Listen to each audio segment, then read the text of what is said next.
प्रणाम। गुरुजी हमको रोज एक मौका दीजिएगा, हम बड़ी दूर से आए हैं, आपसे हमको बहुत सवाल करने हैं। बोलिए। रोज दो दो सवाल आपसे करना चाहते हैं। इसलिए दिया है।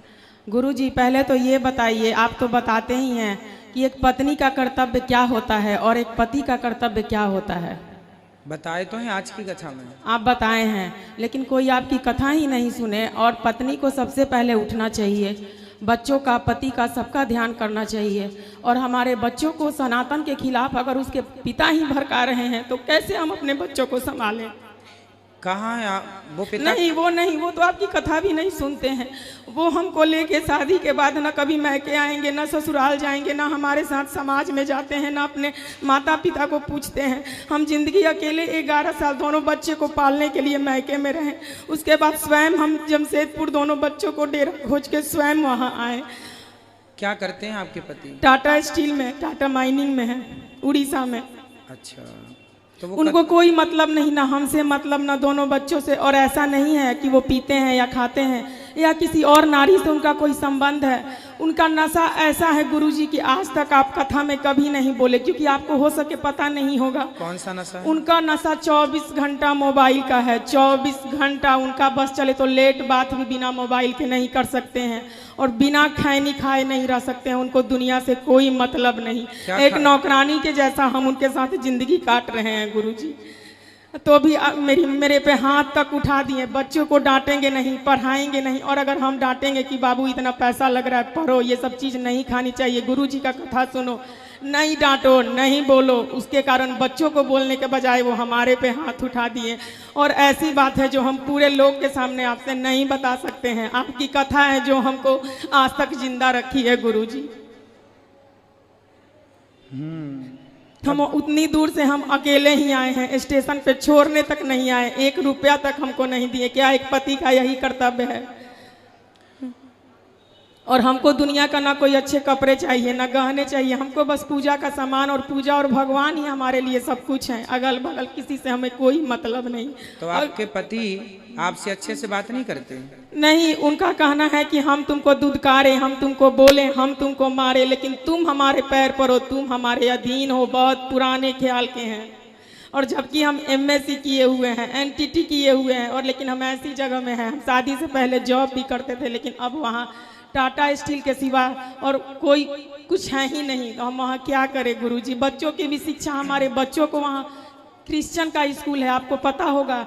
जो टाटा के सबसे जो रजत टाटा हैं वो क्रिश्चियन ही हैं। और हमारे बच्चों को यीशु क्रिस्ट के बारे में बताया जाता है, राम कृष्ण के खिलाफ भड़काया जाता है। और जब हम बोलते हैं कि नहीं, हम लोग बंदर के संतान नहीं, हम लोग तो ऋषि मुनि के संतान है, और ये चीज़ हमने भागवत जी में पढ़ी भी है। आपकी हर बात सत्य होती है, लेकिन नहीं, अगर वो कभी बैठेंगे भी तो बोलेंगे मम्मी का बात मत सुनो, वो हम लोग बंदर के ही संतान है, वो छोड़ो, जो साइंस कहता है वो सुनो। हम कैसे अपने बच्चों का भविष्य सुधारें? आखिर एक पत्नी पति के साथ कब तक रहती है? हमको कुछ ना करे, हमारे बच्चों को तो करे, उनका भी तो बच्चा है। फिर भी हमारी माँ कहती है तुम सुनो, करो, पति पे ही सब है। जब पति के रहते कोई पराया पुरुष, चाहे वो बिजली बनाने वाला हो, इन्वर्टर बनाने वाला हो, हम ही को सब देखना है। और उनसे नौकरानी की तरह पैसा भी मांगना है, उनको हिसाब भी देना है। इसलिए कि हम कमा नहीं सकते, हमारी मजबूरी, हमारे बच्चे हैं। हमारा दुख देख के हमारी बहन बहनोई बोला कि तुम यहाँ आओ, तुमको नौकरी मिलेगा। लेकिन क्या करे गुरुजी, हम अपने बच्चों को छोड़ के कैसे जाए? तो आप अपना भी कुछ काम शुरू कर लीजिए ना, जब आप जॉब पढ़े लिखे हैं तो आप। वहाँ कुछ नहीं हो सकता है गुरुजी, वो माइनिंग एरिया है और वहाँ सारे उड़िया लोग भरे हैं। वहाँ कुछ नहीं हो सकता है। हम जमशेदपुर में थे तो वहाँ कुछ कर सकते थे, लेकिन वहाँ से ये जब वहाँ क्वार्टर ही सब मिल गया तो दुनिया का ताना सुन सुन के कि नहीं, अकेली औरत कैसे रहेगी, कैसे रहेगी। आजकल तो दुनिया सिर्फ भोग भोगना जानती है गुरुजी। लोग बोलते हैं कैसे इसी उम्र में तुम योगी हो गई, कैसे रह सकती है पति के बिना? हम कैसे जवाब दे उन लोग को, बताइए। क्या प्रहलाद बचपन में भक्ति नहीं किए थे, ध्रुव नहीं किए थे, लेकिन कोई इस बात को नहीं समझता है। हमारा पूरा ससुराल का परिवार ही वही है। हम इतना तक ये थे, ऐसी ऐसी बात है जो हम सबके सामने नहीं बता सकते गुरुजी। बहुत आस लेके हम आए हैं, और हमारे जो गुरु हैं वो नहीं है। हम किनसे अपना बात कहें? मैके में भी कोई नहीं है, बस एक बूढ़ी माँ है, कोई नहीं है। ससुराल में किसी को किसी से कोई मतलब नहीं है। उनका दिन दुनिया सब कुछ मोबाइल, रहने का आज तक एक घर तक नहीं बनाए। बोलिए ऐसे पति को भी क्या नहीं त्यागना चाहिए? दिल से तो हम त्याग ही चुके हैं, बस समाज को दिखाने के लिए एक घर में रहते हैं।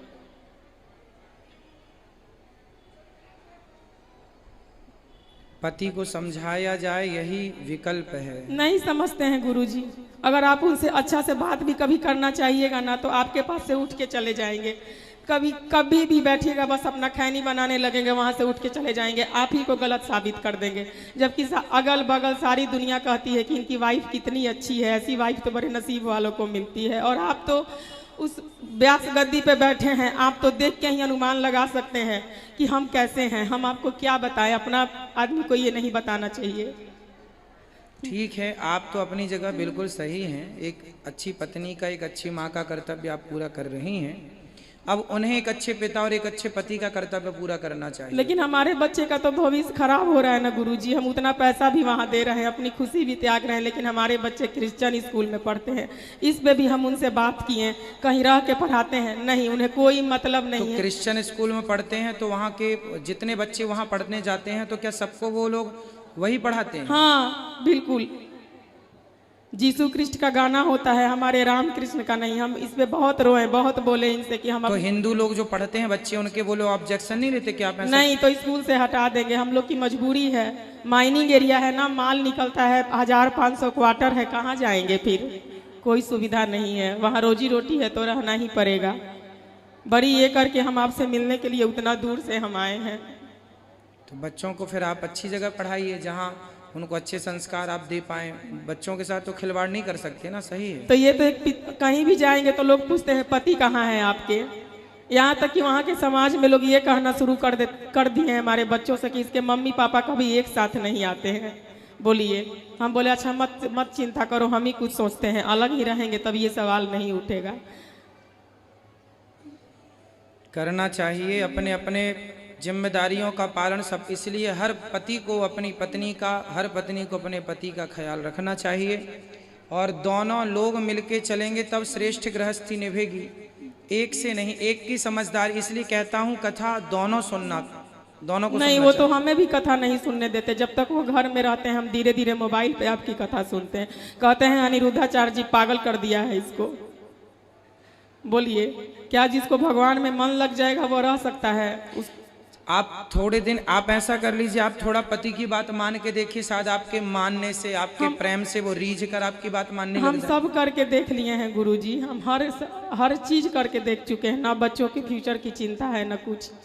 वही हम आपसे पूछना चाहते हैं, शास्त्र ये क्यों कहता है कि ऐसे भी पति के साथ उसकी पूजा करो, पत्नी के साथ ही ऐसा बात क्यों कहा गया है? शास्त्र ये भी नहीं कहते। शास्त्र ये कहते हैं कि नारी पतिव्रता हो तो पुरुष को भी पत्नीव्रता होना चाहिए। नारी अपनी जिम्मेदारी निभाए तो पुरुष को भी अपनी जिम्मेदारियां निभाना चाहिए, है ना? वो एक पिता नहीं, माता शत्रु पिता वैरी ये न बालो न पाठिता। जो माँ बाप अपने बच्चों को गलत रास्ते पर ले जाएं, जो गलत संस्कार दें, वह माता पिता नहीं, वह दुश्मन है। ऐसा हम नहीं कह रहे। नीतियाँ माता शत्रु पिता वैरी ये न बालो न पाठिता, न शोभते सभा मध्य हंस मध्य वको यथा। तो शास्त्र तो ये कह रहे हैं, शास्त्र ये नहीं कहते कि तुम्हारा पति जूता मारे फिर भी उसके संग रहो। ये तो समाज कहता है कि भाई रहना पड़ेगा। बाकी शास्त्र ये भी नहीं कहता कि छोड़ दो, परंतु समझा बुझा के जैसे प्यार मोहब्बत से कोशिश। आदमी व्यक्ति गलत नहीं होता, व्यक्ति की संगति उसे गलत कर देती है। सुधारा जा सकता है यदि आप यहाँ लाएं। अब जैसे आप कह रहे हैं वो आ ही नहीं सकते। नहीं, वो तो आपकी कथा सुनते ही नहीं है, वो टीवी में भी खाली इंडिया अब ये है ना कि कोई हॉस्पिटल जाए तो उसका इलाज भी हो जाए। अब हॉस्पिटल ही ना जाए तो इलाज भी कैसे हो? यहाँ आए तो मैं समझाऊं भी, शायद वो समझ भी जाए, लोग समझ जाते हैं। अब आए ना समझे नहीं, वो किसी से बात भी नहीं करते। अगर इस घर में पूजा होगी, ब्राह्मण देवता बुलाएंगे तो फिर आप ही उनके पत्नी तो हो ही, आप ही अपने पति के गुरु बनकर आप ही उन्हें सही मार्गदर्शन कीजिए। आपके पति भटके हुए हैं रास्ते से। एक पत्नी का धर्म यही है कि भटके हुए पति को सही रास्ते पे लाना। तो गुरुजी वो लात मारेंगे और हम उनको बार बार समझाएंगे, कोशिश करेंगे। कुछ दिन आप समझाइए प्यार से, वो लात नहीं, वो अलग विषय है कि वो उनके संस्कार ऐसे हैं, परंतु आप कोशिश करिए शायद सुधर जाएं। अब छोड़ भी देंगे अपने पति को तो फिर छोड़ने से भी लाभ क्या है? नहीं है। लाभ नहीं है ना छोड़ने से, इसलिए उस व्यक्ति को समझाया जाए, समझा बुझाकर ठीक किया जाए। यही ऑप्शन है, यही उपाय है मेरे हिसाब से। आप लोग बताइए क्या उपाय है? क्या छोड़ देना समस्या का समाधान है? नहीं, पति को छोड़ देना समाधान नहीं है। बच्चे और अकेले पड़ जाएंगे, बहुत सारी जरूरतें होती हैं। एक गुरुजी, एक पूजा करने के लिए, एक आहुति साथ में देने के लिए, मंदिर जाने के लिए हम तरसते हैं, कोई बात नहीं नहीं, जाते। आप